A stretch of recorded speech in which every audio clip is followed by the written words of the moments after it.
నేను భీమా లక్ష్మణ్, కాంగ్రెస్ పార్టీ కార్యకర్తగా ఈరోజు కొంతమంది బీఆర్ఎస్ నాయకులు తెలంగాణ రాష్ట్రం ఏర్పాటు చేసిన హైడ్రాపై మరియు గౌరవ ముఖ్యమంత్రి వర్యులు మాన్యశ్రీ రేవంత్ రెడ్డి గారి గురించి అనుచిత వ్యాఖ్యలు చేసిన నాయకులకు చెప్తున్నా, గతంలో మీ ప్రభుత్వం జేసీపీలను బుల్డోజర్లను పంపి మీరు కదా డబ్బులు వసూలు చేసినట్టుగా, మీరు కదా బెదిరింపులకు గురి చేసినట్టుగా, మీరు కదా బ్లాక్మెయిల్ చేసినట్టుగా మీ ఆలోచన విధానమే ఈ ప్రభుత్వం ఉంటుంది అనుకుంటే మీ అంత మూర్ఖత్వం ఇంకోటి ఉండదు సోదరులారా.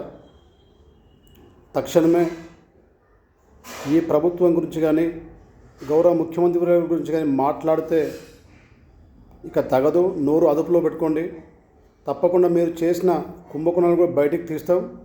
అది మియాపూర్ కుంభకోణం కావచ్చు, నయీం కుంభకోణం కావచ్చు, మీరు చేసిన 1-2 కాదు, మీ కుంభకోణాలు అన్నీ బయటకు తీస్తాం, ప్రజల ముందు పెడతాం, ప్రజల ముందే మిమ్మల్ని శిక్షిస్తాం, ప్రజల ముందే మీకు ప్రజలతోనే బుద్ధి చెప్పిస్తాం. నాయకులారా, బీఆర్ఎస్ నాయకులారా, నోరు అదుపులో పెట్టుకోండి.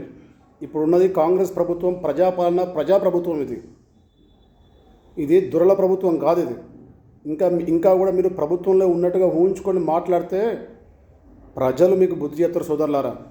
గుర్తుపెట్టుకోండి బీఆర్ఎస్ నాయకులారా, ఎవరైనా బీఆర్ఎస్ నాయకులారా, గౌరవ రేవంత్ రెడ్డి గారి గురించి కానీ ప్రభుత్వం గురించి కానీ మాట్లాడితే ఊరుకునేది లేదు. ఇక ఇవాళ ఈ ప్రభుత్వం రేపటి తరం కోసం ఈ తెలంగాణ రాష్ట్రాన్ని సస్యామలం చేయడానికి, ఈ హైదరాబాద్ని భారతదేశంలోని నెంబర్ 1గా ఉంచడానికి పెట్టడానికి ప్రయత్నిస్తున్న గౌరవ ముఖ్యమంత్రి రేవంత్ రెడ్డి గారి గురించి మీరు మాట్లాడేది.